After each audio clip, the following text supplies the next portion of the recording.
सदगुरु कबीर बीजक शब्द 91। तन धर सुखिया कोई न देखा, जो देखा सो दुखिया। उदय अस्त की बात कहते, सबका किया विवेका।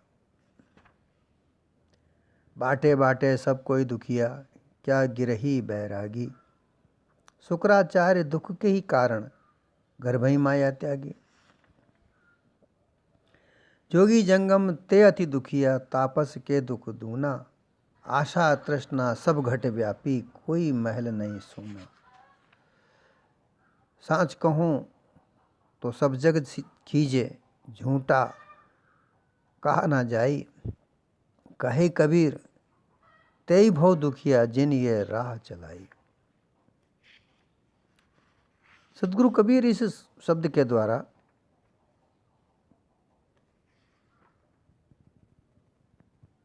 मानव को समझाना चाहते हैं कि हे मानव, इस जगत में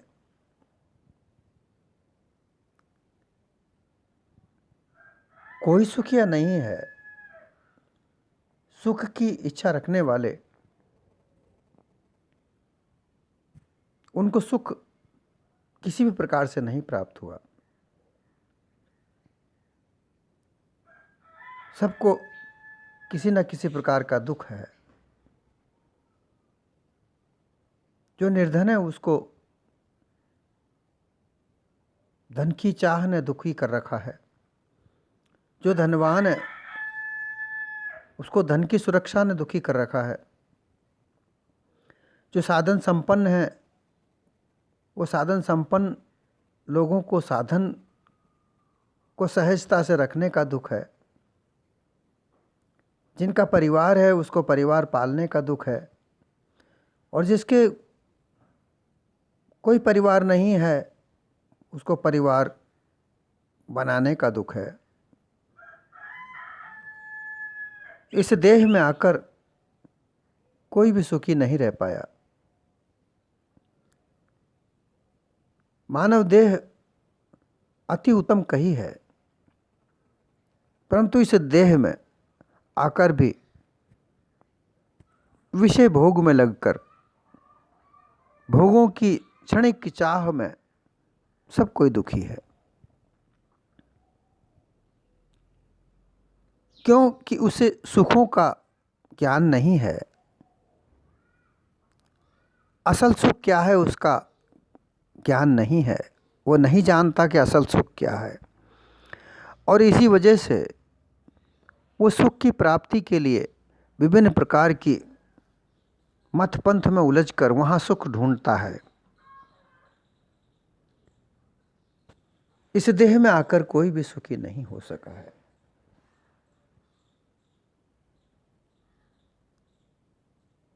सदगुरु कबीर कहते हैं, मैंने सब कुछ देखा। गरीब व्यक्ति को भी देखा, धनवान व्यक्ति को भी देखा, राजा प्रजा सबको देखा, परंतु सब दुखी। कोई भी दुख,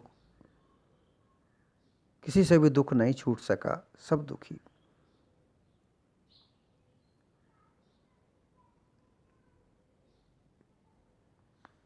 अनेक प्रकार के दुख भोगने वाले, संताप से पीड़ित दुखी लोग अपना अपना दुख संताप दूर करने के लिए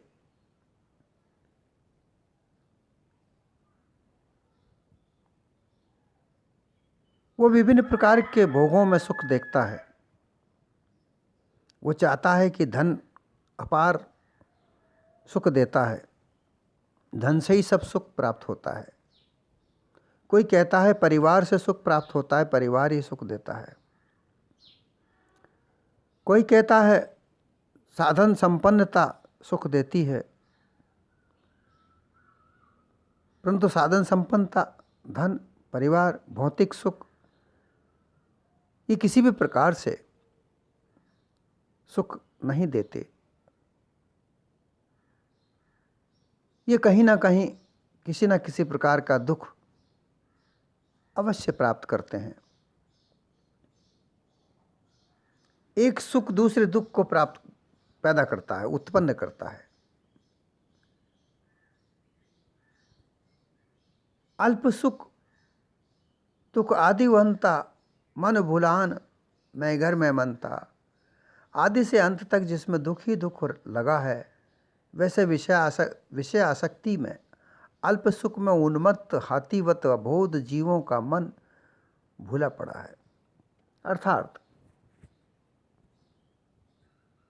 ये चेतन स्वरूप जीव इस संसार में मानव देह में आया, मानव देह में ही सुख और दुख का पर्दा है। सुख और दुख इस मानव देह को ही प्राप्त होता है। अन्य जीवाजून जितने भी पशु हैं, पक्षी हैं, उनको कोई दुख सुख का कोई भान नहीं है। दुख सुख का भान मात्र मनुष्य तन्मय इस जीव को प्राप्त होता है। और ये जड़ अध्यास अर्थात जड़ पदार्थों को भोगने से सुख प्राप्त होता है, ऐसी विभिन्न प्रकार की इच्छाएं जागृत करके जड़ अध्यासी होकर के जड़ पदार्थों का भोग, उसमें उसके विषय भोग में अपना सुख मानकर उनमें अपने आप को भूल जाता है।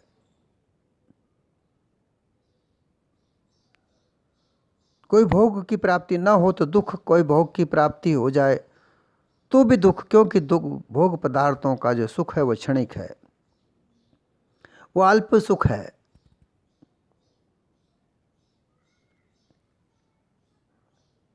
किसी भी भोग पदार्थ को भोगने के बाद उसका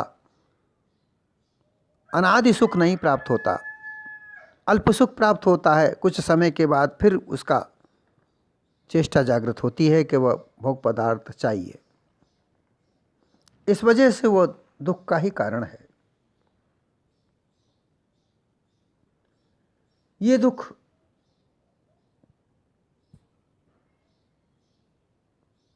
भोगों का दुख है, इसी से मोह बंधन बनता है,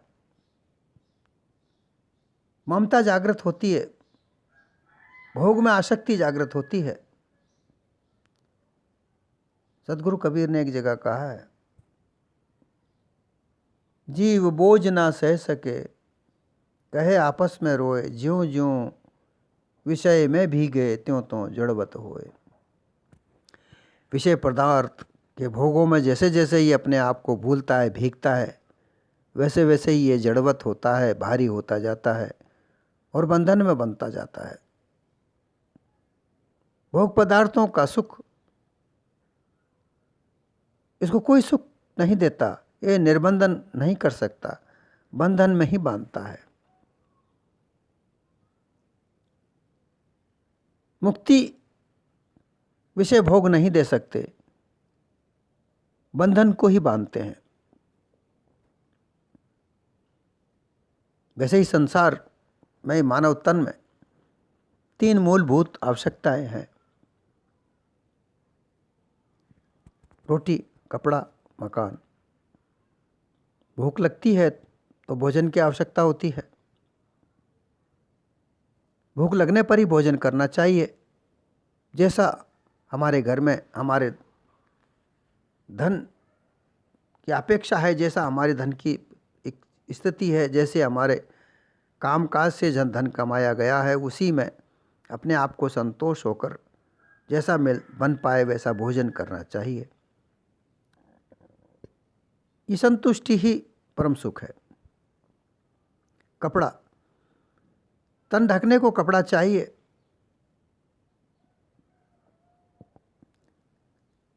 और कपड़ा भी हमारी सामर्थ्य के अनुसार हमें जैसा मिल जाए उसमें संतोष होना चाहिए।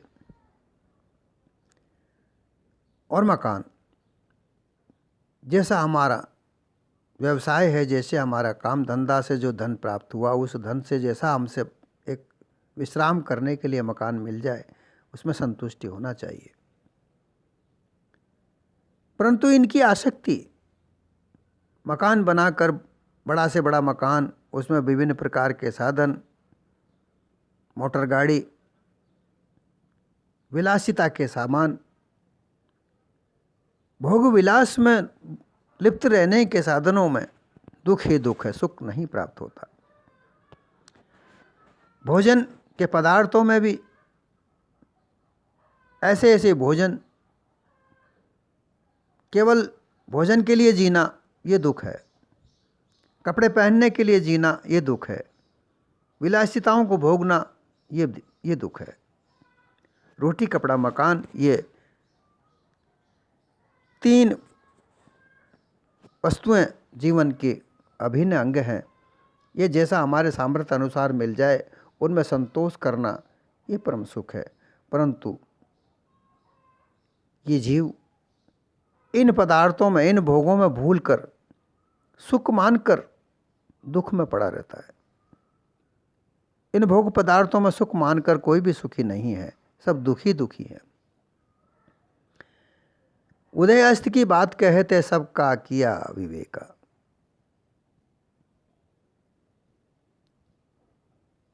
सूर्य से उदय से लेकर अस्त की होने तक, पूर्व से लेकर पश्चिम तक, उत्तर से लेकर दक्षिण, चारों दिशाओं में, जन्म से लेकर मृत्यु तक,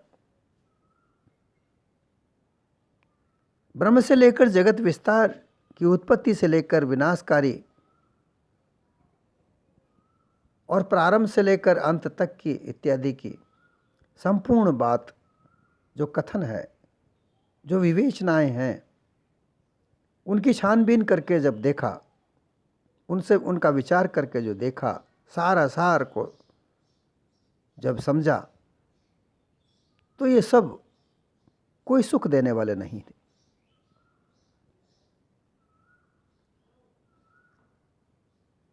यथार्थ निर्णय स्वयंभू बात ही मैं कहता हूँ कि वास्तव में कोई भी देहधारी नित्य सुखी निर्विकारी संतुष्ट नहीं, क्योंकि सब किसी न किसी द्वंद्व में पड़े हुए हैं, किसी न किसी दुविधा में पड़े हुए हैं।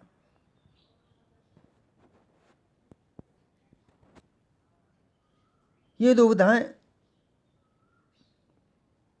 उनके मन से निकलती नहीं हैं और दुविधाएं ही दुख का कारण है।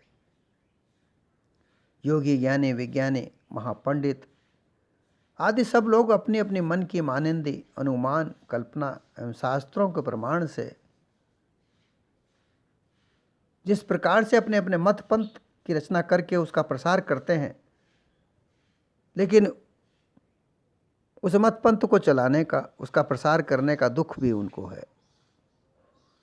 जब उनका मत पंथ आगे बढ़ता है, चलता है, प्रसार होता है, तो उस पंथ में चलने वाले विभिन्न प्रकार के लोग अपने अपने द्वंद्व, अपने अपने मान्यताएं, अपने अपनी विषमताएं जब फैलाते हैं तो और दुख पड़ता है।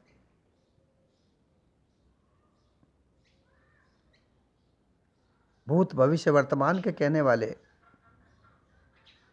विभिन्न प्रकार के लोग, भूगोल, खगोल, नवग्रह,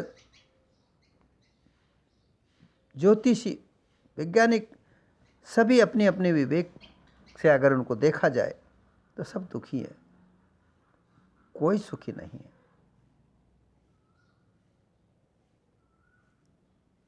बाटे बाटे सब कोई दुखिया, क्या गिरही क्या बैरागी। बाटे बाटे अर्थात पृथक पृथक राह, बाट यानी राह, अपनी अपनी राह में, अपनी अपनी देह में, अर्थात बाटे बाटे अपने अपने शरीर में। जैसे ही कि ये चेतन स्वरूप जीव लक्ष्य रूप में एक है, परंतु विभिन्न देह में अलग अलग है, और उसकी संगत के अनुसार उसमें अलग अलग प्रकार की मति प्रकट होती है, उसका अनुभव अलग प्रकट होता है, उसके मन में विभिन्न प्रकार के मत होते हैं, विभिन्न प्रकार का ज्ञान होता है, विभिन्न प्रकार का उसका अपना अनुभव होता है, और वो अपने अपने अनुभव के आधार पर हर देहधारी सोचता विचारता है,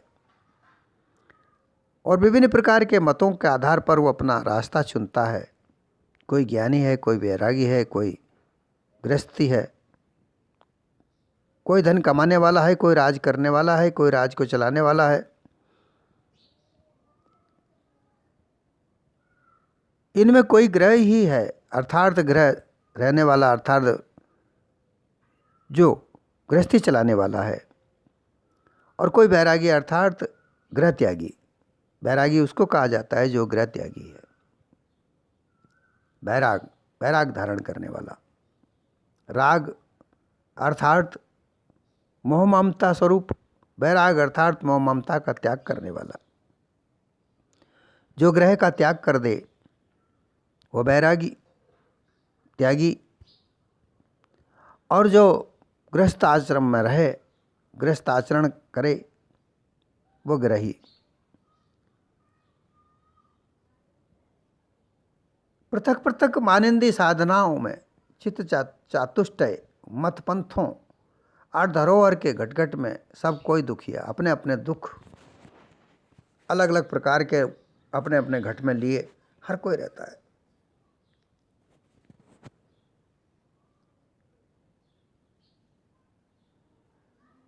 साधु, सन्यासी, योगी, ज्ञानी सब दुखी। उनको अपना मत चलाना होता है, पंथ चलाना होता है। शिष्य प्रशिष्य, शाखा प्रशाखा उनको बढ़ाना होता है।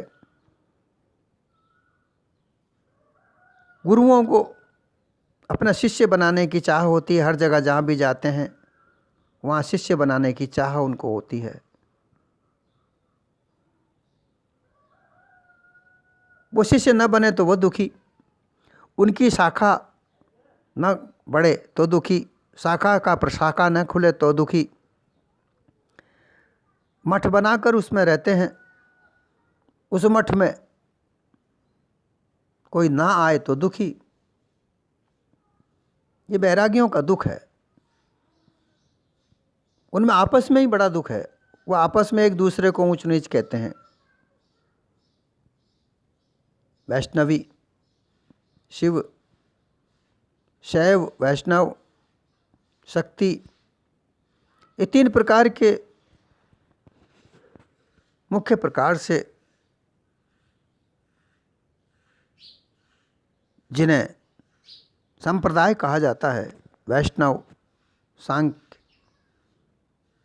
शिव संप्रदाय, वैष्णव संप्रदाय, शक्ति संप्रदाय। इनमें भी फिर संप्रदाय में अलग अलग प्रकार के मत पंथ।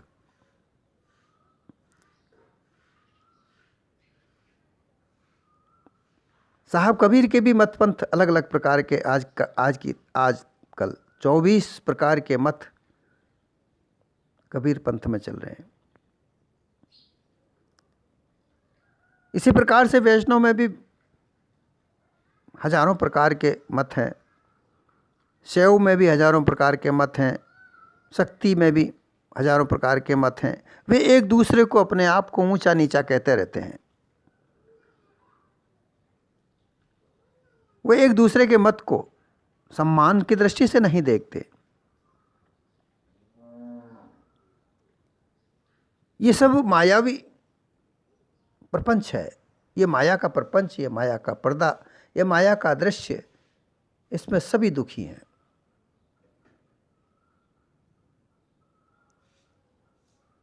क्यों? कि इन सबको पारक बोध नहीं हुआ, निज चेतन स्वरूप का बोध नहीं हुआ। ये सब जड़ाध्यासी रहे, और जो जड़ाध्यासी नहीं है वही सुखी हो सकता है।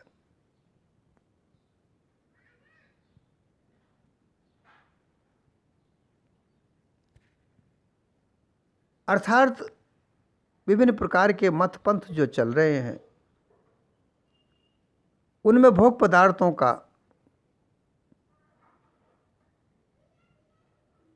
भरमार है। मठाधीश है, उसका अलग रहन सहन है।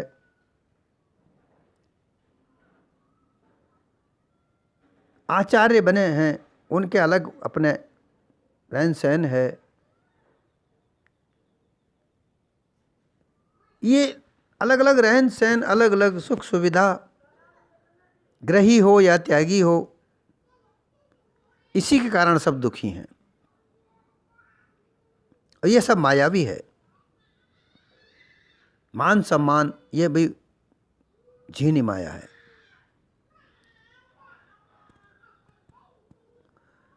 शुक्राचार्य दुखी के कारण गर्भई माया त्यागी। शास्त्रों में लिखा है कि शुक्राचार्य ने सांसारिक माया मोह होने वाले अनेक प्रकार के दुखों का विशेष अनुभव करके उन दुखों के कारण से अत्यंत संतप्त होकर, व्याकुल होकर जन्म से माया त्याग दी। अर्थात शुक्राचार्य जी जन्म से ही मेधावी बालक थे।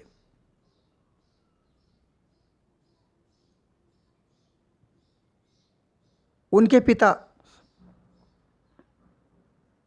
वेदव्यास जी बहुत बड़े ज्ञानी थे।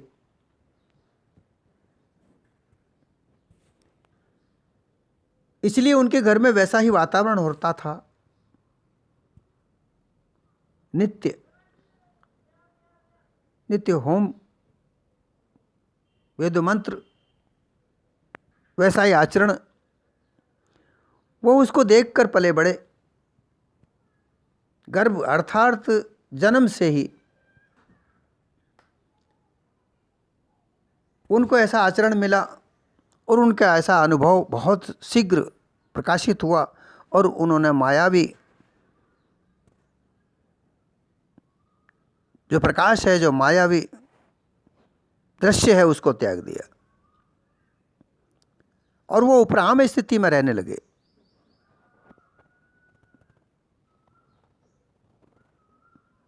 वे 12 वर्ष की उम्र में माता पिता परिवार को त्याग कर और निकल पड़े।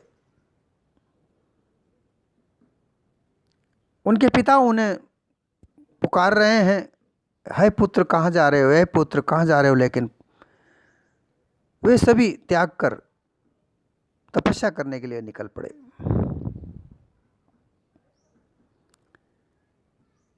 उन्होंने सांसारिक विषय का त्याग, उनकी आसक्ति को त्याग, मोह माया को त्याग कर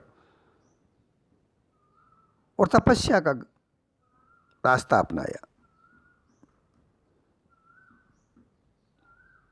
मोह ममता उन्होंने त्याग दी। विशेष वैराग धारण करके ब्रह्म प्राप्ति के साधन विचारण में जीवन बिताया। इस प्रकार बौद्ध वैराग्य की परिपुष्टि होने पर शुक्राचार्य जी ने जन्म से लेकर माता पिता आदि के घर तो रहे, परंतु उनमें मोह माया नहीं। उनकी 12 वर्ष की उम्र में वो गृहस्थ त्याग दिया।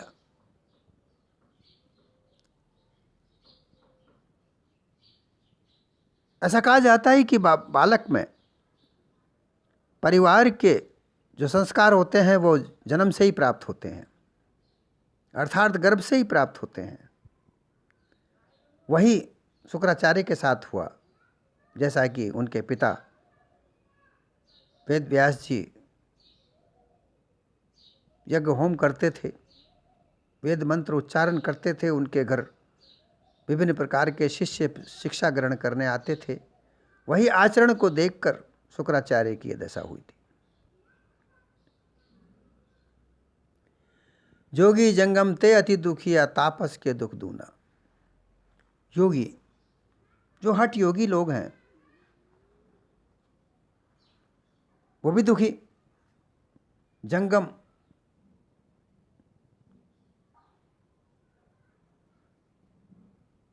जो शैव होते हैं, शिव के उपासक होते हैं, जिनको शैव कहा जाता है, वो भी दुखी। योगियों को योग सिद्धि करने के लिए, हठ योगों को योग सिद्धि करने के लिए विभिन्न प्रकार के कर्म किए जाते हैं। नेति, धोती, नस्तर, बस्ती। जैसे नेति, सवा हाथ का कपड़ा लेकर गले में निगलना, फिर उसको बाहर निकालना, नस्तर से लिंग के द्वार को साफ करना, धोती को गुदा द्वार में प्रवेश करना फिर साफ करना, कुंजर क्रिया बहुत सारा पानी पीकर फिर वापस उगलना, ये इस प्रकार की क्रियाओं में उनका जीवन निकल जाता है। वो सिद्धियों को प्राप्त करने के लिए दुखी, कोई प्रक्रिया अपनाई, कोई साधना अपनाई, सिद्धि प्राप्त नहीं मिला तो दुखी। इस प्रकार से उनको दुखी है, वो भी सुखी नहीं है।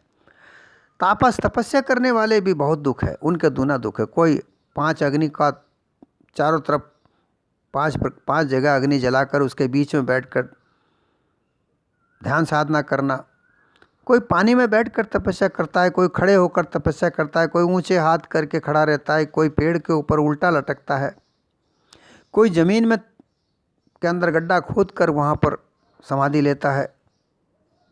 विभिन्न प्रकार की तपस्याओं के धूप में खड़ा होकर तपस्या करना, शीत में पड़े रहना, बरसात में खड़े रहना, विभिन्न प्रकार की जो तपस्याएं हैं उनको भी वो दुख है, वो भी बहुत बड़ा दुख, वो भी सुखी नहीं।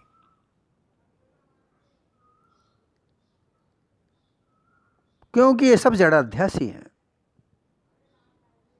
इनको जड़ता का, ये सब जड़ता में बंधे हुए पड़े हैं, जड़ पदार्थों की ओर आकर्षित हैं, अपने निस्वरूप की ओर आकर्षित नहीं हुए, इसलिए वो दुखी हैं।